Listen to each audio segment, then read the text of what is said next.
Hello दोस्तों, नमस्कार। हम लोग कक्षा 10 निर्देशांक ज्यामिति में से बहुत ही महत्वपूर्ण क्वेश्चन को लगा रहे हैं। हम लोग इस टाइप के सवाल कल लगाए ही थे, आज पुनः दोबारा फिर लगा रहे हैं। हो सकता है ये सवाल आ भी सकता है, थोड़ा अंक बदल के चाहे आपको दे दें, लेकिन ये सवाल एकदम निश्चित रूप से आएगा। चलिए हम लोग सवाल को आगे बढ़ाते हैं, देखते हैं इसमें क्या लिखा है।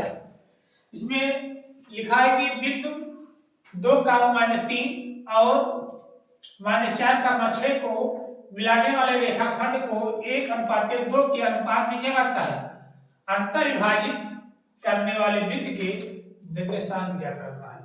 तो हम लोग इसमें क्या करेंगे, अंतर विभाजित करने वाला सूत्र लगा देते हैं। इसमें आपको दिया है ये x1 है, ये y1 है, ये आपका x2 है, ये आपका y2 है, ये आपका m1 है, ये आपका m2 है। तो हम लोग क्या करेंगे, अंतर विभाजित वाले सूत्र पे इसको रख करके इसका निर्देशांक ज्ञात कर लेते हैं। अंतर विभाजित यानी x बराबर यहाँ पे क्या होता है, m1 x2 plus m2 x1, यही तो बटे में क्या लिखेंगे, m1 प्लस m2। ये आपका सूत्र होता है। यहाँ पे मान को रख देते हैं। इसमें m1 का मान आपको 1 दिया है, इंटू यानी गुणा का चिन्ह लगा देते हैं। x2 का मान इसमें आपको दिया है, ये आपका x1 है, ये y1 है, ये x2 है, तो -4 प्लस m2 का मान आपको दिया है 2, x1 का मान आपको दिया है 2।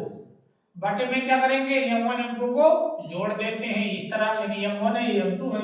कितना आएगा इसका, फिर 4 का -4, 2 दूनी 4, बटे में कितना आएगा 3, ये 4 है। तो 4 में से 4 को हटाएंगे 0 आएगा, बटे में 3, तो 3 को 0 से डिवाइड करेंगे तो आपको 0 आएगा। ये आपको एक 0 आ गया।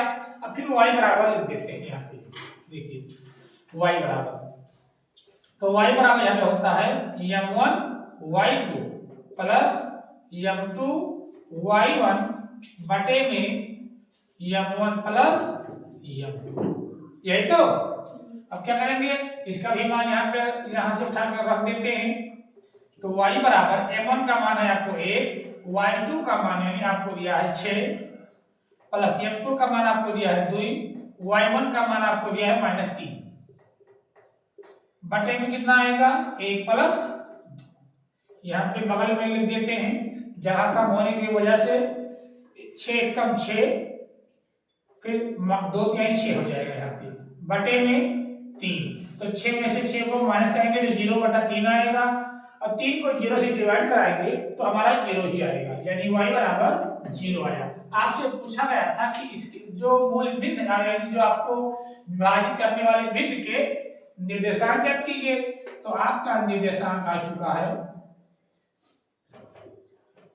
0,0, यानी आपका ये पूर्णतः सवाल लग चुका है। आपको उम्मीद होगा कि आप लोग इसे बहुत अच्छे से समझ में या समझे होंगे, या समझ के इसको यूपी बोर्ड के पेपर में लगा करके आएंगे। धन्यवाद।